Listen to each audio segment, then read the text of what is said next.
Hello everyone, welcome to MM academy. मैं हूं शशांक लखेरा। 28 जुलाई 2022 इंडियन एक्सप्रेस न्यूज़पेपर एनालिसिस। जो आर्टिकल पब्लिश हुए उनको हम देखेंगे। आज का एडिटोरियल बहुत ज़्यादा इंपॉर्टेंट है, काफ़ी सारे इंपॉर्टेंट आर्टिकल पब्लिश हुए हैं।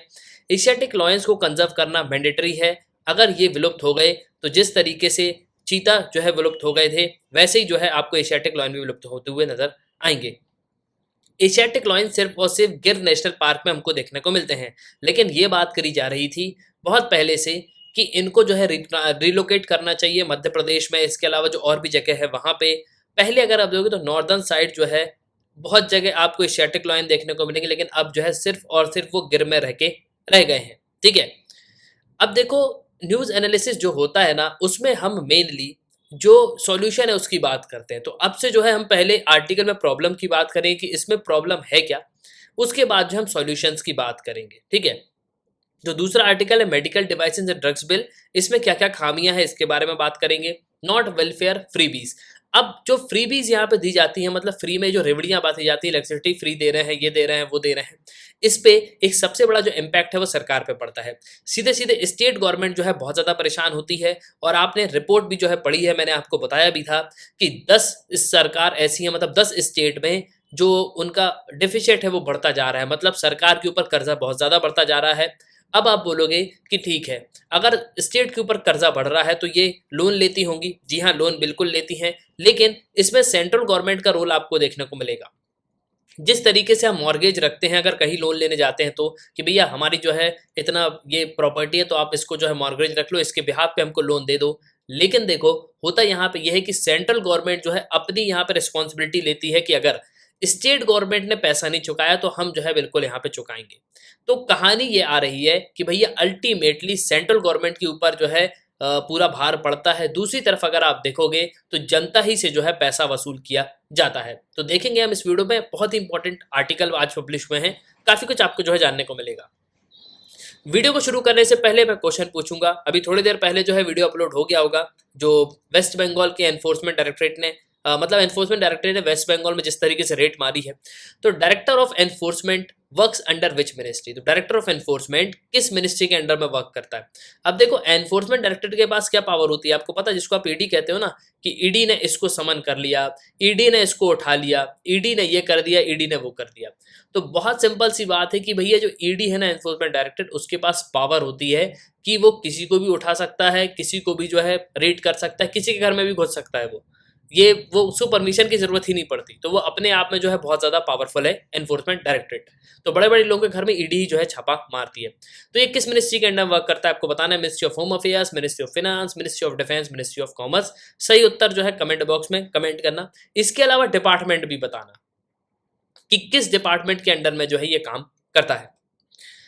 इंडियन एक्सप्रेस देखते हैं तो कुछ इस तरीके का आपको देखने को मिलेगा। सुप्रीम कोर्ट ने पीएमएलए, मतलब जो मनी लॉन्ड्रिंग से रिलेटेड जो एक्ट है, उसके बारे में कुछ यहाँ पे कहा है, जो कि काफी ज्यादा इंपॉर्टेंट है कि आखिरकार जो prevention of money laundering act है उसमें किस चीज को कहा गया और इसका विरोध जो है क्यों हो रहा था, मतलब ईडी का यहाँ पे सिंपली विरोध हो रहा था। तो देखेंगे हम इस वीडियो में। आगे बढ़ते हैं भाई। एडिटोरियल पेज में आपको इतने सारे आज एडिटोरियल देखने को मिलेंगे। तो बिग कैट टॉल, ये हम देखेंगे। इसके अलावा वेलफेयर नॉट फ्रीवीज, इसको हम देखेंगे। वॉर बाय अदर मीन्स, इसको मैं आपको यहीं बता देता हूँ। है कुछ नहीं, बात यहाँ पे ये कही गई है कि भैया आखिरकार अगर हम ये युद्ध लड़ते रहेंगे तो इससे जो फूड फ्यूल की सप्लाईज है इस पे यहाँ पे इम्पैक्ट पड़ रहा है। तो क्या हम जिंदगी भर वॉर ही लड़ते रहेंगे? भाई वॉर का मतलब क्या है? वॉर का मतलब सिंपली ये है कि हम जो फूड है, जो फ्यूल है, उसकी शॉर्टेज को जो है यहाँ पे बढ़ावा दे रहे हैं। अगर हमने ऐसे ही वॉर चलता रहा, मतलब इसी तरीके से यहाँ पे रशिया यूक्रेन लड़ते रहे, तो वो दिन दूर नहीं है जब हमको दुनिया भर में फूड की शॉर्टेज देखने को मिलेगी। ठीक है, तो मेनली यहाँ पे ये कहा जा रहा है कि हम जो है एम्यूनेशन जिस तरीके से यहाँ पे डेवलप करते हैं, तो भैया उससे ज़्यादा जो है हमको फूड और फ्यूल पे जो है ध्यान देना चाहिए। इसमें से भी सबसे बड़ी चीज़ है फूड। अगर फूड ही नहीं होगा तो आप वॉर कैसे लड़ पाओगे? आपकी आर्मी जो है किस तरीके से यहाँ पे चल पाएगी? आपकी नेवी कैसे काम कर पाएगी? आपकी एयरफोर्स कैसे काम कर पाएगी? तो मेनली इसी चीज़ को जो है यहाँ पे कहा गया है। तो आज के ट्यूटोरियल में काफी कुछ आपको जानने को मिलेगा। उसके पहले अगर आप किसी भी एग्जाम की प्रिपरेशन कर रहे हो तो आप हमारे स्मार्ट कोर्स से कर सकते हो। आपको सिंपली करना क्या होगा, आपको डाउनलोड करना होगा, फिर आपको साइन अप करना है। आप 2 वीडियोस लेक्चर देख सकते हो जो डेमो लेक्चर होंगे, फिर आपको प्रोफाइल में जाना है, प्लान को परचेस करना है, कोर्सेज को एंजॉय करना है। एक ही सब्सक्रिप्शन में आप सभी कोर्स अवेल कर पाओगे और आप यहाँ पे पीडीएफ भी डाउनलोड कर सकते हो। इसके अलावा mmacademy.in ये हमारी वेबसाइट है, आप वेबसाइट पे भी लॉगिन कर सकते हो। इसके अलावा वीडियो को लाइक कर दो, शेयर भी कर दो और चैनल को सब्सक्राइब भी कर दो। मैं देखता हूँ एनालिटिक्स में कि लोग जो है यहाँ पे सब्सक्राइब नहीं करते। चैनल को सब्सक्राइब भी कर दो और कमेंट भी कर देना। नाउ शुरू करते हैं। सबसे पहले सुप्रीम कोर्ट ने यहाँ पे जो प्रिवेंशन मनी लॉन्ड्रिंग एक्ट है उसके बारे में यहाँ पे कहा है, ठीक है। अब देखो होता क्या था, यहाँ पे क्या कहा गया कि जो ईडी है उसके पास कॉन्स्टिट्यूशनल राइट बहुत ज्यादा है, मतलब ईडी के पास पावर बहुत ज्यादा है, तो उसको जो है कम करने की बात करी गई थी। अब ये मामला गया सुप्रीम कोर्ट ने, ठीक है। अब देखो ये जो पूरा मामला है शुरू यहाँ पे ऐसे हुआ था कि भैया सोनिया गांधी, इसके अलावा जो राहुल गांधी है, उनको नेशनल हेराल्ड केस में जो है धर लिया गया। अब इसके बाद बीजेपी पे एलिगेशन लगने शुरू हो गए कि भैया बीजेपी जो है ईडी का गलत तरीके से इस्तेमाल करती है, तो हमको जो इसका पावर है वो कम करना चाहिए। सुप्रीम कोर्ट में बात की गई, सुप्रीम कोर्ट में पिटीशन दायर की गई कि भैया इन्फोर्समेंट डायरेक्टरेट जो है उसका जो पावर है वो कम करना चाहिए। सुप्रीम कोर्ट यहाँ पे ये कहता नहीं, ऐसा बिल्कुल भी नहीं है। ईडी का जो पावर है कि वो किसी को भी उठा सकती है, किसी को भी गिरफ्तार कर लेती, किसी की भी घर में घुस सकती है, रेड कर सकती है, वहीं किसी की संपत्ति भी जब्त कर सकती है। तो ये पावर जो है एनफोर्समेंट डायरेक्टरेट का आपको देखने को मिलेगा। अब इसी पे पावर को कम करने की बात करी जा रही थी, तो सुप्रीम कोर्ट ने कहा जी नहीं, बिल्कुल नहीं, ऐसा बिल्कुल नहीं होगा। एनफोर्समेंट डायरेक्टरेट के पास जो पावर है वो बिल्कुल सही है। एनफोर्समेंट डायरेक्टरेट जो है कोई भी यहाँ पे चिंता करने की बात नहीं है। अब देखो जो मनी लॉन्ड्रिंग होती थी, मनी लॉन्ड्रिंग का मतलब क्या होता है? मनी लॉन्ड्रिंग का मतलब होता है गलत तरीके से पैसा कमाना। गलत तरीके से कैसे? अगर आप यहाँ पे जो ह्यूमन ट्रैफिकिंग है उससे पैसा कमा रहे हो, मतलब लोगों को बेच के पैसा कमा रहे हो।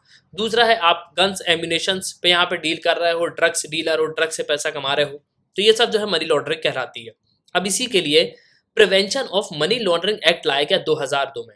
2002 में ये पूरा एक्ट लाया गया और यहाँ पे ये कहा जाता है, और ये पार्लियामेंट लाई थी, मतलब पार्लियामेंट ने यहाँ पे बनाया था एनडीए सरकार जब रही, कि मनी लॉन्ड्रिंग को जो है हम प्रिवेंट करेंगे। और इसके लिए यहाँ पे क्या है, ईडी को जो है डेवलप किया गया, ठीक है। तो यहाँ पे जो प्रॉपर्टी है उसको जो है सीज कर सकती है मनी लॉन्ड्रिंग से। जो भी यहाँ पे प्रॉपर्टी इन्होंने खरीदी होगी तो उसको जो है यहाँ पे सीज कर लिया जाता है। पैसे यहाँ पे सीज कर लेते हैं, घर पे रेड मार देते हैं, मतलब इनके पास आपको अच्छा पावर देखने को मिलेगा। अब देखो इसी में अमेंडमेंट किया गया 2002 में।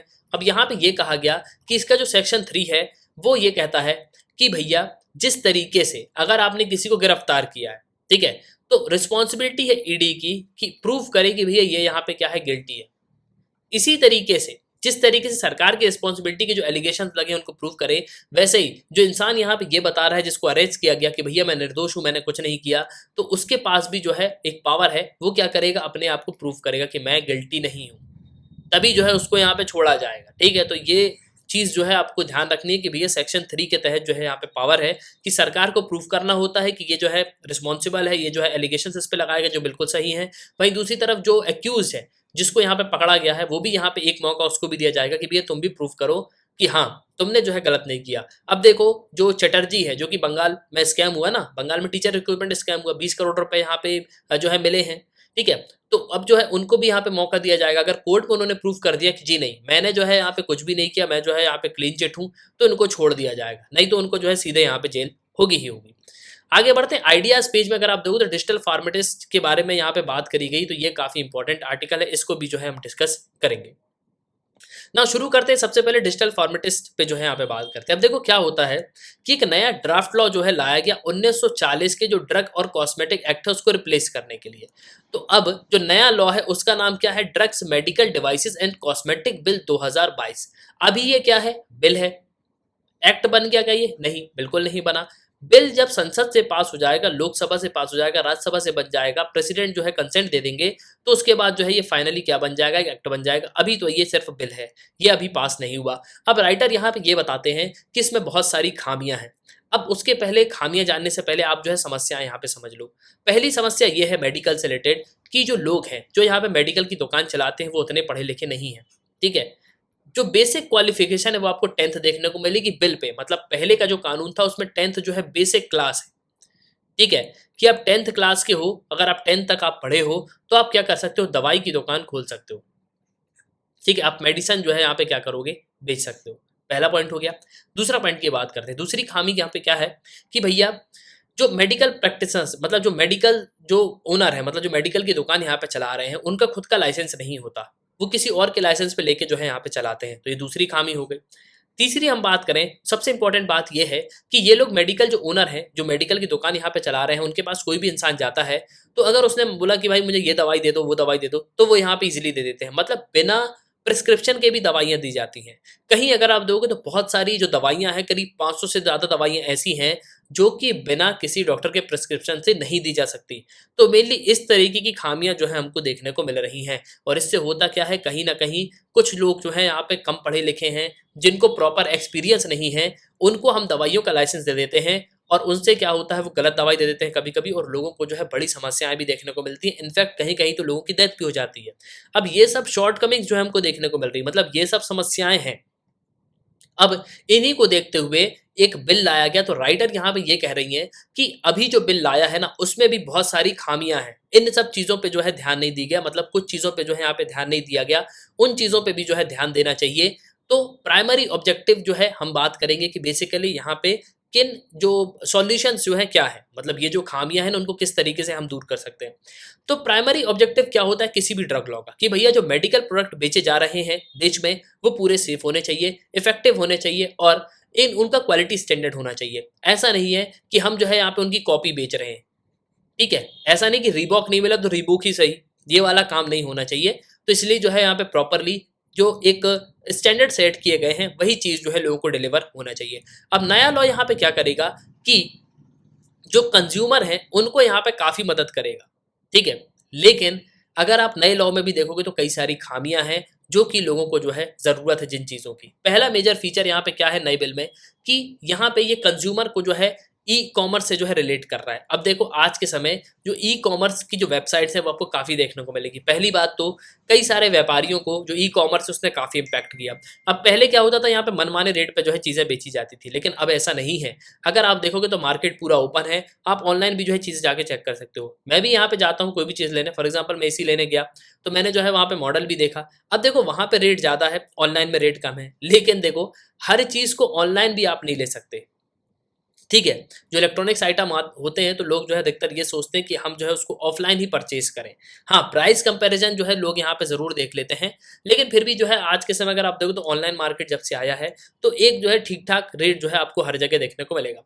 अब एक रेगुलेटरी जो है यहाँ पे बनाई गई, जो कवर करेगा क्या, कि जो प्रॉब्लम्स है ना बिल पे, उस पे जो है यहाँ पे बात करेगा। अब देखो सिंपली यहाँ पे हो क्या रहा है कि जो मेडिसिन्स की ऑनलाइन सेल्स हैं, वो काफ़ी ठीक है। टोटल फार्मा सेल्स अगर आप देखोगे तो उनमें से आधे से ज़्यादा जो है ऑनलाइन भी यहाँ पे हो रही हैं। लेकिन आने वाले समय में ये बताया जाता है कि इसकी जो ग्रोथ है वो हमको देखने को मिलेगी। ट्रेडिशनल जो रिटेल केमिस्ट सेक्टर है आज के समय, वो कहीं न कहीं अगर आप देखोगे तो बड़ी जो पॉपुलेशन है ना, वो जनरली जो है रिटेल जो केमिस्ट हैं उनसे ही यहाँ पे लेना पसंद करती है। क्यों? क्योंकि देखो सबसे इम्पोर्टेंट बात है कि अवेयरनेस नहीं है, उतने पढ़े-लिखे नहीं हैं कि हम जो है ऑनलाइन भी यहाँ पे चेक कर पाएँ। ठीक है? तो कहीं न कहीं आप देखोगे तो आपको प्रॉब्लम जो है देखने को मिलेगी। अब देखो कई सारे जो प्रो एंड कॉन्स हैं, वो हमको जो है ऑनलाइन सेल्स में भी देखने को मिलते हैं। ऑनलाइन शॉपिंग में अगर आप देखो तो कंज्यूमर को जो है एडवांटेज मिलता है कि उसको जो है डिस्काउंट मिल जाएगा। दूसरा, उस वो जो है अपने घर से ही यहाँ पे शॉपिंग कर पाएगा। अब कोविड के समय अगर आप देखो तो ई फार्मेसी जो प्लेटफॉर्म है, सरकार ने जो है उनको प्रमोट भी किया कि डिजिटल प्लेटफॉर्म है, और आप जो है यहाँ पे क्या कर सकते हो, अपनी दवाइयों को जो है परचेज कर सकते हो, और लोगों ने लिया भी। क्यों? क्योंकि देखो अब हमको मेडिकल की दुकान जाना है तो वो दूर है, हमारे घर में कोई बीमार है या कोई सिंगल ही है, तो भाई उनके बच्चे जो है मान लो बाहर हैं, तो वो यहाँ पे क्या करते हैं कि भई ऑनलाइन जो है ऑर्डर कर देते हैं, तो दवाइयाँ जो है घर यहाँ पे पहुँच जाती हैं, ठीक है? तो ये लोगों का जो है काफ़ी अच्छा एक्सपीरियंस रहा। लेकिन नॉर्मल टाइम्स में अगर आप देखो तो ई-कॉमर्स का जो है उतना ज़्यादा आपको जो है जो डिसएडवांटेज है वो भी आपको देखने को मिलेगा। अब यहाँ पे देखोगे तो क्लाइमेटिक कंडीशन, पहला तो यहाँ पे ये कि क्लाइमेटिक कंडीशंस जो हैं, उन पे जो है काफ़ी ज़्यादा फोकस किया जाना चाहिए। अब मेडिसिन को रिक्वायर्ड करने के लिए 30 डिग्री सेल्सियस जो है टेम्परेचर चाहिए, मतलब 30 डिग्री से कम में जो है इनको यहाँ पे रखना होता है। वहीं 70% जो रिलेटिव ह्यूमिडिटी है, वो भी जो है कम होनी चाहिए, मतलब रिलेटिव ह्यूमिडिटी जो है 70% से कम होनी चाहिए, और 30 डिग्री सेल्सियस से जो है कम होना चाहिए। ये ध्यान रखना, तभी जो है आप मेडिसिन्स को यहाँ पे स्टोर कर सकते हो। ठीक है? अब यहाँ पे अगर आप देखोगे तो दूसरी तरफ यहाँ पे ये बताया जाता है कि भैया बैक एंड में ब्रिक्स, मोर्टार, स्टोर जो है ड्रग सप्लाईज़ के लिए यहाँ पे होनी चाहिए, स्टोरेज कंडीशन यहाँ पे होनी चाहिए। तो देश भर में अगर आप देखो तो कुछ इस तरीके की जो सिचुएशंस है वो आपको देखने को मिलेगी। हालाँकि ई-कॉमर्स अगर आप देखोगे तो वो इस तरीके की सिचुएशन जो है, मतलब इस तरीके का जो स्टोरेज सिस्टम है, वो पूरा जो है यहाँ पे बना के रखती है। अब देखो यहाँ पे दूसरा एडवांटेज क्या है ई कॉमर्स का कि भैया ये क्या कर रहा है कि लीगल जो रिक्वायरमेंट है उसको जो है फुलफिल यहाँ पे कर रहा है। मतलब सिंपली इस आर्टिकल का कहने का मतलब ये है कि ऑफलाइन की जगह ऑनलाइन जो है धीरे धीरे यहाँ पे ले रहा है। तो जो शॉर्टकमिंग हमको ऑफलाइन में देखने को मिल रही थी, ऑनलाइन जो है धीरे धीरे उनको पूरा कर रहा है। ठीक है, तो यहाँ पे देखो क्या होता है कि लीगल जो है यहाँ पे बिल भी मिलता है। ई कॉमर्स में क्या होता है, आपने कुछ भी ऑर्डर किया, आपके घर सामान आया, तो आपको जो है यहाँ पे एक प्रॉपर बिल मिलेगा। इसकी एक कॉपी आपके पास भी होगी, बैच नंबर भी आपके पास होगा, एक्सपायरी डेट जो है ड्रग्स की होगी। ठीक है, लेकिन अगर आप नॉर्मल बाहर जो है यहाँ पे ड्रग्स लेने जाओगे तो क्या होगा भी, आपको जो है कुछ भी यहाँ पे दे दिया जाएगा। अब मान लो एक भारत सरकार के रूल के हिसाब से करीब 540 दवाइयां ऐसी जो कि शेड्यूल एच में लिखी गई हैं कि जो ड्रग्स हैं वो डॉक्टर के प्रिस्क्रिप्शन पे ही दिए जाएंगे। ऐसा नहीं कि उसको उठाया और यहाँ पे दे दिया। अगर ऐसा हो रहा है तो ये बिल्कुल यहाँ पे गलत है। अब ऑनलाइन मार्केट ने मतलब ई कॉमर्स ने कहीं ना कहीं इस चीज़ को यहाँ पे तोड़ दिया। क्यों? अगर आपको कोई भी यहाँ पे दवाई लेना है, कोई नींद की दवाई लेना है, तो वो आपको ऐसे नहीं मिलेगी भैया। आपको यहाँ पे क्या होगा, आपको प्रॉपर जो है प्रिस्क्रिप्शन अपलोड करना पड़ेगा ऑनलाइन, तब जो है आपको दवाई यहाँ पे दी जाएगी। तो ई कॉमर्स में केस में अगर आप देखोगे तो रजिस्ट्रेशन जो है फार्मेसी का वो एनरोलमेंट करना होता है। मतलब सेंट्रल स्टेट ड्रग कंट्रोलर जो ऑर्गेनाइजेशन है उससे आपको जो है रजिस्टर कराना होता है। उसके बाद आप जो है यहाँ पे प्रिस्क्रिप्शन अपलोड करोगे, जो रजिस्टर्ड मेडिकल प्रैक्टिशनर होगा उस वो जो है आपको प्रिस्क्रिप्शन यहाँ पे लिख के देगा, मतलब डॉक्टर यहाँ पे लिख के देगा, तब जो है आप अपलोड करोगे, तब जो है आपको यहाँ पे चीज़ें मिल पाएंगी। तो कहीं ना कहीं अगर आप देखोगे तो जो ऑनलाइन सिस्टम है वो धीरे धीरे जो है आगे बढ़ रहा है, और ऑनलाइन जो है यहाँ पे हमको ज़रूरत भी है करने की। दूसरी साइड अगर आप देखोगे तो यहाँ पे अगर हम मेडिकल ड्रग्स को जो है इंटरनेट से यहाँ पे परचेज करते हैं, ठीक है, तो यहाँ पे अगर आप देखोगे तो ये जो डिपेंडेंसी है ना वो यहाँ पे कम कर रहा है। मतलब बेसिकली अगर आप देखोगे तो कहीं ना कहीं हम क्या कर रहे हैं कि जो डिपेंडेंसी है किस पे, मेडिकल स्टोर्स पे, तो उनको जो है हम ऑलरेडी जो है यहाँ पे कम कर रहे हैं। अब देखो कहीं ना कहीं जो स्लीप इंडिकेंट ड्रग्स होते हैं, मतलब जो नींद की गोली वाले ड्रग्स होते हैं, तो वो जो है लोग यहाँ पे खुद लेने लगते हैं। अब जैसे आप मेडिसन, मतलब आप गए, आपका कोई दोस्त है, मान लो उसकी मेडिकल की शॉप है, तो आप गए उसके पास कि भाई मुझे नींद नहीं आती, मुझे दवाई दे दो यार, मेरे हाथ पैर में दर्द है, मुझे दवाई दे दो यार। अब कहीं ना कहीं मान लो वो कोई नया इंसान है और वो आपको जो है यहाँ पे क्या कर रहा है, उसने दवाई दे दी, या वेट लॉस हो, भाई वेट लॉस करने की कोई दवाई दे दो, ठीक है, मेल एनहेंसमेंट करने की जो है दवाई दे दो, कोई इलनेस है उसकी हमको दवाई दे दो। तो क्या होगा, मेडिकल वाला जो है कोई भी आपको दवाई पकड़ा देगा। अब कहीं ना कहीं अगर आप देखोगे तो वो दवाई जो है बैन भी है, खासकर नींद की गोली अगर आप दोगे तो बैन है, मतलब ऐसे बिना डॉक्टर के प्रिस्क्रिप्शन के आपको नहीं दी जा सकती। तो कहीं ना कहीं अगर आप देखोगे तो ये डेंजरस भी है। तो यहाँ पे ये बताया जा रहा है कि भैया ऑफलाइन स्टोर भी जो है बहुत ज़्यादा डेंजरस है। अब देखो कहीं ना कहीं जो ड्राफ्ट लॉ है उसको जो है प्रपोज किया गया, तो मेडिकल डिवाइसेस पे भी जो है यहाँ पे फोकस किया जा रहा है। दवाइयों के साथ साथ जो मेडिकल डिवाइसेस है उन पे भी जो है यहाँ पे बात करी जा रही है कि भैया जो हजारों की संख्या में अगर आप दो, तो इंजीनियर जो जैसे स्टेंट्स हैं, जॉइंट इम्प्लांट्स हैं, पेस मेकर्स हैं, इन सब चीज़ों की जो है आपको चीज़ें देखने को मिलेगी। मतलब ये सब चीज़ें जो है हम यहाँ पे बेचते हैं, लोगों को जो है ज़रूरत पड़ती है। अब 2017 का जो रूल था वहाँ पे नोटिफाई किया गया कि ये जो है आपको प्रॉपर जो रेगुलेशंस हैं वो आपको मेंटेन करना है, ठीक है। लेकिन यहाँ पे जो medical device technical advisory board है 2017 में, इसको यहाँ पे जो है जो डेवलप किया गया है, जिसके थ्रू जो क्वालिटी और जो क्वांटिटी है वो भी यहाँ पे मेजर करी जाएगी। तो ये जो medical device technician advisory board है, इसमें एक्सपर्ट्स बैठेंगे जो कि atomic energy, science and technology, electronics, इन सब चीज़ों से यहाँ पे रिलेटेड होंगे, और ये क्या करेंगे, यहाँ पे पूरी प्रोसेस पे ध्यान देंगे, ठीक है। तो ये जो है काफ़ी अच्छा मूव है जो यहाँ पे लाया गया। इसके अलावा इस बिल में अगर आप देखोगे तो कुछ चीज़ें जो है एड्रेस नहीं की गई, जैसे कि मिसमैनेजमेंट, जो सबसे इंपॉर्टेंट है होलसेल का। मतलब कोई भी यहाँ पे आता है और ड्रग्स का धंधा जो है शुरू कर देता है, मतलब दवाइयों का धंधा यहाँ पे शुरू कर देता है। और अगर आप भारत में देखोगे तो रिटेल ड्रग का धंधा करना जो है बहुत ज़्यादा आसान है। मतलब मेडिकल की दुकान आप इजीली खोल सकते हो, ठीक है, क्योंकि यहाँ पे आपको क्या करना होगा, स्टेट ड्रग कंट्रोलर जो है उससे यहाँ पे आपने ले लिया और आप जो है यहाँ पे दुकान खोल लोगे। अब यहाँ पे देखो एक भागीरथी पैलेस है चांदनी चौक दिल्ली में, उसका यहाँ पे क्या बताया गया, एक एग्जांपल भी दिया गया कि ये एशिया का सबसे लार्जेस्ट जो है ड्रग होलसेल मार्केट है। लेकिन यहाँ पे अगर आप देखोगे तो इतने पढ़े लिखे लोग जो है हमको देखने को नहीं मिलते। अब अगर आप देखोगे तो आज के समय भारत की स्थिति ये है कि अगर आपको दवाई का धंधा करना है, आपको अगर बिजनेस खोलना है दवाइयों का, तो आप अगर आप देखोगे यहाँ पे तो भारत सरकार का जो रूल है, मतलब रूल 64(2) जो ड्रग्स कॉन्सुमेसिक रूल है 1945 का, वो यहाँ पे ये बताता है कि अगर आप फार्मासिस्ट हो और अगर आपने जो है यहाँ पे मार्टिकुलेशन एग्जामिनेशन जो है पास करा है, मतलब आपने 10वीं पास करी है, इसके अलावा अगर आपके पास 1 साल का एक्सपीरियंस है ड्रग सेल का, तो आप यहाँ पे दवाई का धंधा जो है खोल सकते हैं, मतलब दवाई की दुकान आप खोल सकते हो। अब कहीं न कहीं अगर आप देखोगे तो ये गलत है।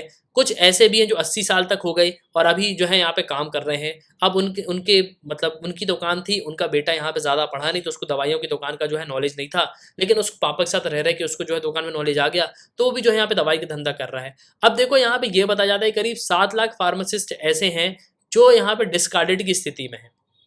उनको जो है पूरी तरीके से यहाँ पे हटा देना चाहिए। तो इस चीज़ को भी यहाँ पे करेक्ट जो है करना चाहिए। तो ड्रग्स रूल्स में जो है इस चीज़ को यहाँ पे मेंटेन जो है करना चाहिए कि भाई ये जो है पूरी तरीके से यहाँ पे गलत है। अब देखो यहाँ पे जो एडवाइज़री क्राइटेरिया वो यहाँ पे होना चाहिए कि 7 साल जो है यहाँ पे जो प्रैक्टिस है वो यहाँ पे होनी चाहिए। इसके अलावा एक ग्रेजुएशन भी यहाँ पे होना चाहिए। इसके अलावा जो लाइसेंस जो प्रैक्टिसेस है ना, वो भी आपको ऐसा देखने को मिलेगा कि किसी को भी यहाँ पे लाइसेंस मिल दिया जाता है। जो प्रॉपर यहाँ पे स्टॉकिस्ट है, जो प्रॉपर यहाँ पे जो उस लायक है, उनको यहाँ पे लाइसेंस नहीं दिया जाता। लेकिन जो पैसे यहाँ पे खिला देते हैं उनको लाइसेंस दे दिया जाता है। तो कहीं न कहीं अगर आप देखोगे तो ये अनक्वालिफाइड जो मेडिकल जो प्रैक्टिशनर है ना भारत में, उनकी जो तादाद है वो आपको बढ़ती हुई नज़र आएगी। और कई सारी स्टडीज़ भी यहाँ पे ये बताती हैं कि भैया कहीं न कहीं अगर आप देखोगे, तो जो ये चीज़ें हैं वो बढ़ती जा रही हैं। शिव नदार यूनिवर्सिटी 2017 में उसने पब्लिश भी किया था कि जो अनक्वालिफाइड मेडिकल प्रैक्टिशनर है भारत में, उनकी तादाद जो है बढ़ती जा रही है और इससे लोगों को जो है काफ़ी ज़्यादा नुकसान हो रहा है। अब देखो होता क्या है कि जो प्रॉक्सी लाइसेंस का सिस्टम है वो भी हमको देखने को मिलता है। मतलब प्रॉक्सी लाइसेंस मतलब किसी और के लाइसेंस में मैं दवाई की दुकान चला रहा हूँ, तो ये गलत है। तो कहीं न कहीं इन सब चीज़ों को जो है यहाँ पे रोकना होगा। और देखो सिंपली इन सब का इम्पैक्ट जो है वो पब्लिक पे पड़ता है, मतलब जो नॉर्मल जनता है उन पे पड़ता है। क्योंकि देखो वो इतने पढ़े लिखे हैं, उनको क्या पता रेगुलेशंस क्या है, रूल क्या है। उनको तो पता है कि दवाई की दुकान है। आपको खुद थोड़ी ना पता है कि ये दवाई की दुकान लीगल है कि इल्लीगल है। ये किसी और के लाइसेंस पे चला रहा है, इसको दवाइयों का नॉलेज नहीं है। आप तो कहे दवाई यहाँ पे ले आए, ठीक है। उसने हो भी सकता है आपको कोई डुप्लीकेट दवाई दे दी हो, कोई जेन्युइन दवाई ना दी हो। तो उसकी वजह से जो है काफ़ी ज़्यादा समस्या जो है हमको देखने को मिलती है। तो ये जो है पूरा यहाँ पे डिबेट है कि ई-कॉमर्स और रिटेल सेल के बीच में क्या जो है शॉर्टकमिंग्स हैं। तो बेसिकली इन सब चीज़ों को जो है यहाँ पे करेक्ट करना चाहिए। तो राइटर का जो है यहाँ पे यही कहना है। आगे बढ़ते हैं, वेलफेयर नॉट फ्रीबीज के बारे में जो है हम यहाँ पे बात करते हैं। अब देखो यहाँ पे क्या कहा जा रहा है कि रिसेंटली टाइम्स में प्राइम मिनिस्टर नरेंद्र मोदी ने कई बार जो है यहाँ पे फ्रीबीज और रेवड़ी की बात करी। अब रेवड़ी कल्चर क्या है कि यहाँ फ्री में बांटो, बांटते चले जाओ, फ्री में बट रहा है ले लो, तो ऐसी वाली कहानी है, ठीक है। तो यहाँ पे ये कहा जा रहा है कि भैया रिसेंट आरबीआई ने बहुत सारी रिपोर्ट्स को भी यहाँ पढ़ा है फाइनेंसिस की, जो यहाँ पे ये बताती है कि स्टेट्स की कंडीशन जो है उतनी अच्छी नहीं है। 10 स्टेट की हालत बहुत ज़्यादा खराब है और कहीं ना कहीं इनको जो है बहुत ज़्यादा कर्जे में ये स्टेट्स हैं। अब इसके अलावा यहाँ पे अगर आप दो तो दिल्ली स्कूल ऑफ इकोनॉमिक्स ने 19 अप्रैल को भी यहाँ पे इस चीज़ को बताया कि फ्रीबीज जो है यहाँ पे मेंशन करी जा रही हैं कि आपको जो चीज़ फ्री में यहाँ पे मिल रही है ना, आपको उसकी वैल्यू भी नहीं होगी। और कहीं ना कहीं ये बात बिल्कुल सही भी है। इसके अलावा एल्बर्ट आइंस्टाइन ने भी इस चीज़ को कहा था, sometimes one pay most for the things one gets for nothing. तो कहीं ना कहीं एक आदमी जो बहुत सारे पैसे यहाँ पे कर रहा है उसको वो चीज़ें नहीं मिलती, लेकिन वहीं दूसरा कुछ भी यहाँ पे नहीं कर रहा और उसको जो है काफ़ी सारी चीज़ें यहाँ पे मिल रही हैं। तो कहीं न कहीं अगर आप देखो तो इसका इस वर्ड का जो है काफ़ी बड़ा मीनिंग है, जो एल्बर्ट आइंस्टीन ने जो है इस लाइन को कहा हुआ है। अब प्रधानमंत्री नरेंद्र मोदी ने कई बार जो है इस चीज़ को यहाँ पे किया, कहा कि भाई ये जो इंडिया में जो ये फ्रीबी सा कल्चर चल रहा है, ये बिल्कुल यहाँ पे गलत है। और देखो इंटरनेशनली और नेशनल कमिटमेंट्स भी किए गए कि हम जो है यहाँ पे मेनली कुछ जो चीज़ें हैं उनको यहाँ पे चाहते हैं, मतलब लोगों को यहाँ पे डेवलप करना चाहते हैं, एक सस्टेनेबल गोल को जो है हम यहाँ पे पाना चाहते हैं। लेकिन कुछ यहाँ पे जो चीज़ें हैं वो यहाँ पे बताई गई। पहला यहाँ पे क्या है कि सबसे पहले जो इशू आ रहा है वो क्या है कि भैया हमको सस्टेनेबल डेवलपमेंट गोल जो है अचीव करना है। तो कोप 21 पेरिस में हुआ, इसमें इंटरनेशनल सोलर अलायंस को फाउंड किया गया। कोप 26 ग्लासगो में हुआ, जहाँ पे इंडिया ने जो एक ग्रोथ की जो है बात करी है कि भैया हम इक्वेलिटी पे यहाँ पे बात करते हैं, हम ग्रोथ की जो है यहाँ पे बात कर रहे हैं। तो अगर हम फ्रीबीज यहाँ पे बांटते रहेंगे तो हम कब जो है जो गोल है उसको यहाँ पे अचीव करेंगे, ठीक है। तो मेनली इसी चीज़ को जो है यहाँ पे कहा गया। अब देखो कहीं ना कहीं अगर आप देखोगे तो यहाँ पे इंटरनेशनल सोलर अलायंस बनाया गया, ठीक है, जो कि यहाँ पे बात करता है किस पे, सोलर पैनल पे, मतलब हम जो है रिन्यूएबल एनर्जी की यहाँ पे बात करते हैं। वहीं दूसरी तरफ अगर आप देखोगे तो सरकार क्या करती है, स्टेट की सरकार फ्री में इलेक्ट्रिसिटी बांट रही है। अब फ्री में इलेक्ट्रिसिटी देने का मतलब क्या होता है भाई, कस्टमर से तो यहाँ पे पैसे नहीं लिए जा रहे, लेकिन अल्टीमेटली 200 यूनिट 300 यूनिट जो फ्री दी जा रही हैं उसका पैसा किसको देना पड़ेगा, उसका पैसा सरकार देगी, किसको, जो मतलब जो कंपनी यहाँ पे मैन्युफैक्चर कर रही है इलेक्ट्रिसिटी उसको, तो कहीं ना कहीं अगर आप देखोगे तो ये ग्लिंच हमको देखने को मिल रहा है ना, ये जो पैसा है, जो डेफिसिट है, ये कौन भरेगा? सरकार भरेगी। तो भैया, और देखो दूसरी चीज यहाँ पे ये भी है कि इन जो कंपनी है जो यहाँ पे इलेक्ट्रिसिटी मैन्युफैक्चर कर रही है, उनको टाइम पे यहाँ पे पेमेंट भी नहीं मिलता। तो भैया वो जब यहाँ पे पैसे कमा ही नहीं रही हैं, तो वो रिन्यूएबल एनर्जी में कहाँ से फोकस करेंगी, रिन्यूएबल एनर्जी में कहाँ से पैसा इन्वेस्ट करेंगी? तो इसी चीज को जो है यहाँ पे बताया गया है। ठीक है, तो यहाँ पे ये कहा जा रहा है कि अगर हमको रिन्यूएबल एनर्जी में परसेंटेज इंक्रीज करना है, तो कहीं ना कहीं हमको सब्सिडाइज में भी जो है यहाँ पे क्या करना होगा कि जो फ्री इलेक्ट्रिसिटी हम दे रहे हैं उनको जो है कहीं ना कहीं हमको क्या करना होगा, इनको जो है कम करना होगा। ठीक है, तो लोगों को जो है यहाँ पे एम्पावर करो, तो लोगों को जो है यहाँ पे हमको एम्पावर करना है, लोगों पे जो है यहाँ पे काम करना है। फ्री देने से यहाँ पे कुछ होने वाला नहीं है। अब पंजाब में अगर आप देखो तो पंजाब में 300 यूनिट जो है फ्री दी जा रही है। तो यहाँ पे राइटर जो है पंजाब की सरकार को यहाँ पे भी कह रहे हैं कि फ्री पावर जो है पे प्रॉमिस किया गया, अंडर कट्स होगा भैया, यहाँ पे बिजली बिल्कुल भी नहीं होगी। तो अगर सस्टेनेबल ग्रोथ की यहाँ पे बात करेंगे तो इससे क्या ग्रोथ हो रही है? कुछ ग्रोथ यहाँ पे नहीं हो रही है। ठीक है, कहीं ना कहीं अगर आप देखोगे तो ये सब जो चीज़ें हैं ना, इससे जो है काफ़ी ज़्यादा जो है जो इनकम है उसको भी जो है हैम्पर होता है और एम्प्लॉयमेंट को भी हैम्पर होता है। ठीक है, यहाँ पे क्या होता है देखो, आविष्कार ही जो है आवश्यकता ही आविष्कार की जननी होती है। ठीक है, ये जो है कोट बहुत बहुत इंपॉर्टेंट है। तो जब आपके पास चीज़ें कम होगी ना, तो आप यहाँ पे और मेहनत करोगे। आप सोचोगे कि मैं जो है और इन चीज़ों को भी यहाँ पे ले लूँ, इन चीज़ों को भी यहाँ पे ले लूँ, तो उसके लिए आपको और मेहनत करनी पड़ेगी। तो आप अपनी स्किल्स को डेवलप करोगे। यहाँ पे स्किल डेवलप हो रही है क्या? नहीं, जब सब चीज़ें यहाँ पे फ्री में मिल जाएंगी, पीएम आवास योजना में मकान मिल रहे हैं, फ्री इलेक्ट्रिसिटी यहाँ पे मिल रही है, 100 यूनिट के नीचे अगर आपका बिल आएगा तो आपको माफ बिल जो है माफ़ कर दिया जाएगा। फूड जो है यहाँ पे सरकार दे ही रही है। अब बचा क्या?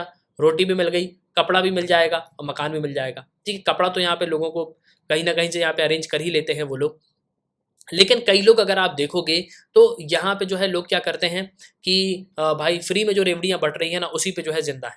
अब देखो दूसरी चीज़ यहाँ पे ये बताई गई कि मोदी सरकार जो है कहीं न कहीं यहाँ पे कोशिश कर रही है कि जो इनइक्विटी जो एक्सेस है, उसको जो बेसिक फैसिलिटीज़ है वो हम यहाँ पे दें। तो ये बात बिल्कुल सही है कि बेसिक फैसिलिटीज़ यहाँ पे देनी चाहिए।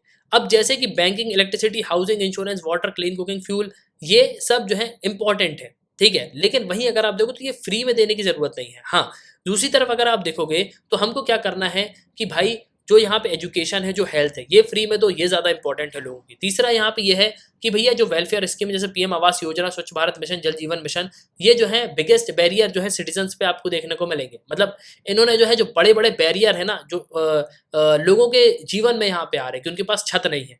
घर देना बहुत अच्छी बात है।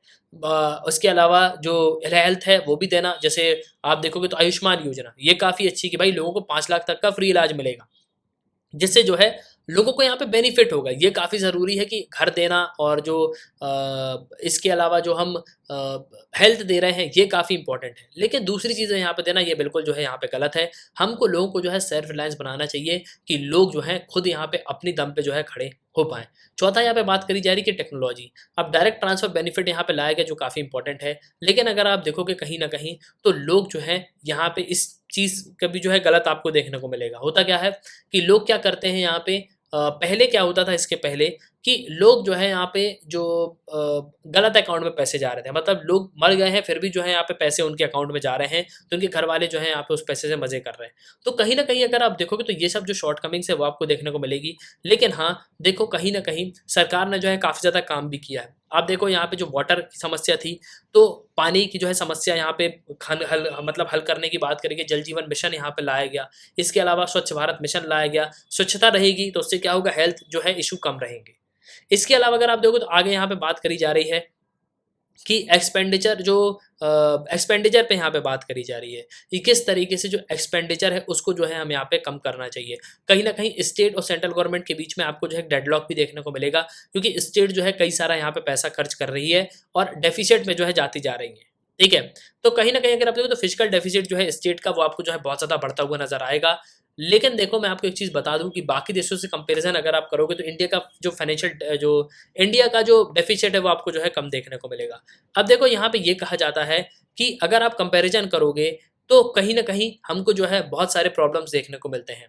ठीक है। छठवां यहाँ पे बताया गया कि भैया जो फ्रीबीज हैं ये हमारे फ्यूचर को जो है हैम्पर करेंगी। हमको आने वाले समय में मैन्युफैक्चरिंग और एम्प्लॉयमेंट में जो है ध्यान देना है। तो फ्रीबीज जो है यहाँ पे लोअर जो क्वालिटी है उसको यहाँ पे क्या करता है, बढ़ावा देता है। अब फ्रीबीज यहाँ पे मिलती है, लोगों को फ्री में मिल रही है, तो लोग यहाँ पे सोचते हैं भाई इतना पैसा कमा लो कि हम खा लें, बस इतना बहुत है। अब लोगों को जब यहाँ पे चैलेंजेस ही नहीं मिलेंगे तो लोग जो है किस तरीके से यहाँ पे उस पे जो है काम करेंगे। तो मेनली इसी चीज़ को यहाँ पे कहा गया कि भैया ये जो सब्सिडीज़ हैं, उनको जो है बिल्कुल यहाँ पे क्या करना चाहिए, ख़त्म करना चाहिए। तो हमको जो है मेनली यहाँ पे लोगों को जो है एक बैलेंस डेवलपमेंट पे जो है फ़ोकस करना चाहिए।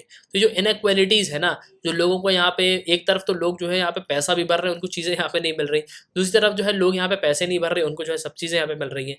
तो ये जो पूरा है ये फिस्कल डिज़ास्टर है एक तरीके से। आप समझ के देखो कि फ्री में यहाँ पे चीज़ मिल रही है तो लोग जो है क्यों यहाँ पे काम करना पसंद करेंगे। आगे बढ़ते हैं बिग कैट खुटोल। तो मेनली यहाँ पे ये कहा जा रहा है कि सेंटर का प्लान था कि ये जो लॉयन को जो है यहाँ पे क्या करेंगे भैया, रिलोकेट करेंगे, लेकिन सरकार जो है इस प्लान को पूरी तरीके से क्या कर रही है, इग्नोर कर रही है। अब पहले यहाँ पे ये बोला गया कि गिर में जो है मतलब गिर जो पे लॉयन पाए जाते हैं, गिर नेशनल पार्क आपको सौराष्ट्र में देखने को मिलेगा, गुजरात में। तो ये माना जा रहा था कि यहाँ पे जो है इनको जो है ट्रांसलोकेट किया जाएगा। अगस्त 2020 में सेंटर ने जो है लॉयन कंजर्वेशन प्रोग्राम लॉन्च किया, जिसको जो है प्रोजेक्ट टाइगर के अंडर में रखा गया था। 2 मंथ हो गए हैं इसके ऑपरेशंस को, लेकिन ये प्रोजेक्ट जो है यहाँ पे आइडेंटिफाई किया गया कि हाँ 6 साइट जो है होंगी। तो मध्य प्रदेश में होंगी, 3 राजस्थान में होंगी, गुजरात में होंगी, जहाँ पे जो एशियाटिक लॉयन है उनको जो है हम क्या करेंगे, उनको ट्रांसलोकेट करेंगे। अभी के लिए मैं आपको बता दूं कि एशियाटिक लॉयन की प्रजाति जो है सिर्फ और सिर्फ आपको गिर में देखने को मिलेगी, गिर नेशनल पार्क में। ठीक है, बाकी ये इंडिया में कहीं भी नहीं पाए जाते हैं। गिर नेशनल पार्क कहाँ है, गुजरात में है, सौराष्ट्र में है। इसके अलावा अगर आप देखो तो प्रोटेक्टेड जो एरियाज हैं जैसे Kuno wild life sanctuary Madhya Pradesh में, इसमें वो जो है अल्टरनेटिव होम जो है रखा गया। मतलब वो 1995 में डिक्लेयर किया गया था कि इनको जो है हम यहाँ पे ट्रांसलोकेट करेंगे, लेकिन गवर्नमेंट यहाँ पे ये कहती है कि 25 साल का जो रोड मैप यहाँ पे तैयार है, लेकिन फिर भी कोई भी इंप्लीमेंटेशन यहाँ पे नहीं हुआ। मतलब गुजरात की सरकार यहाँ पे ये कहती है कि हम जो है ट्रांसलोकेट नहीं करेंगे। ये जो है हमारे लिए एक बहुत ही गर्व की बात है कि एशियाटिक लॉयन जो है सिर्फ यहाँ पे हैं। लेकिन देखो यहाँ पे एक चीज़ और कहा जा रही है कि जिस तरीके से एशियाटिक लॉयन एक समय पे नॉर्थ में, सेंट्रल और ईस्टर्न इंडिया में पाए जाते थे, लेकिन 20वीं शताब्दी तक आते आते वो पूरी तरीके से यहाँ पे श्रंक हो गए गिर फॉरेस्ट तक। मतलब वो गिर फॉरेस्ट तक ही यहाँ पे रह गए। अब देखो इनको प्रोटेक्टेड एरिया स्टेटस जो है यहाँ पे दिया गया 1960 में। अब देखो यहाँ पे कहीं ना कहीं ये भी बताई जा रही है कि भाई अगर हम लॉयन को यहाँ पे क्या करेंगे, अगर उनको ट्रांसलोकेट नहीं करेंगे तो कोई बीमारी यहाँ पे उन पर फैल सकती है। ठीक है, अब यहाँ पे ये बताया गया कि 1990 में 1000 जो अफ्रीकन लॉयन से तंजानिया पे वो जो है यहाँ पे मारे गए। क्यों? क्योंकि यहाँ पे एक बीमारी जो है फैल गई। तो सेरेंगेटी जो नेशनल पार्क है तंजानिया में, वहाँ पे एक इन्फेक्शियस डिसीज़ जो है फैल गई और उसकी वजह से जो है काफ़ी ज़्यादा यहाँ पे प्रॉब्लम हो गई। और यहाँ पे कैनिन डिस्टेम्पर, तो ये जो है इस बीमारी का नाम था। तो इस वजह से जो है काफ़ी सारे जो यहाँ पे जो लॉयंस है वो यहाँ पे मारे गए। तो अब यहाँ पे सरकार यही कह रही है कि गुजरात की सरकार जिस तरीके से यहाँ पे इस चीज़ पे ध्यान दे रही है, तो सरकार को इस चीज़ पे भी ध्यान देना चाहिए कि भाई जब तंजानिया पे यहाँ पे एशियाटिक लॉयन मारे गए, तो क्या गारंटी है कि गिर पे नहीं मारे जाएंगे। अगर हम इनको ट्रांसलोकेट कर देंगे तो ये जो है प्रजाति जो है यहाँ पे बची रहेगी। अगर बीमारी यहाँ पे फैल गई तो उससे जो है काफ़ी ज़्यादा प्रॉब्लम होगा। तो इसलिए यहाँ पे कूनो में बोला जा रहा है कि भैया इनको कूनो में जो है हम शिफ्ट करेंगे। तो 2013 में यहाँ पे बात भी की गई, लेकिन देखो कहीं ना कहीं जो है यहाँ पे ये बहुत ज़्यादा ज़रूरी है कि हम जो है इनको ट्रांसलोकेट करें। अब देखो दूसरी चीज़ यहाँ पे ये भी बताई जाती है कि भैया दूसरी तरफ अगर आप देखोगे तो हम यहाँ पे क्या कर रहे हैं कि चीता को यहाँ पे ला रहे हैं। ठीक है, लेकिन यहाँ पे ऐसा बताया जाता है कि ये सब जो लोकेशंस हैं वो लॉयंस के लिए जो है मतलब एशियाटिक लॉयंस के लिए काफ़ी ज़्यादा इंपॉर्टेंट है। तो यहाँ पे राइटर यही कहना चाह रहे हैं कि जो हमारे पास है हम पहले उसको तो यहाँ पे कंजर्व कर लें। मतलब जो एशियाटिक लॉयन हमारे पास हैं हम उनको ही यहाँ पे कंजर्व कर लेते हैं, जो बाकी नेशनल पार्क है उन पे यहाँ पे भेज देते हैं। तो इससे क्या होगा, जो उनकी प्रजाति है वो बिल्कुल यहाँ पे बची रहेगी। तो इसी चीज़ को जो है यहाँ पे कहा जा रहा है। तो कंजर्वेशन को जो है सबसे ज़्यादा यहाँ पे बिग कैट जो है मतलब जो लॉयंस है उनको कंजर्व करने के बारे में यहाँ पे सोचना चाहिए। इसी के बारे में जो है ये आर्टिकल पब्लिश हुआ है। तो भाई ये था 28 जुलाई 2022 का न्यूज़ एडिटोरियल। जो आर्टिकल पब्लिश थे वो सब मैंने आपको बता दिए। तो एटलास आई होप कि आपको जो इस वीडियो में काफ़ी कुछ जानने को मिला होगा। आप अपने ओपिनियन लिखिएगा जरूर। इसी के साथ ये था वीडियो का, सुनने के लिए बहुत धन्यवाद। जय हिंद, जय भारत।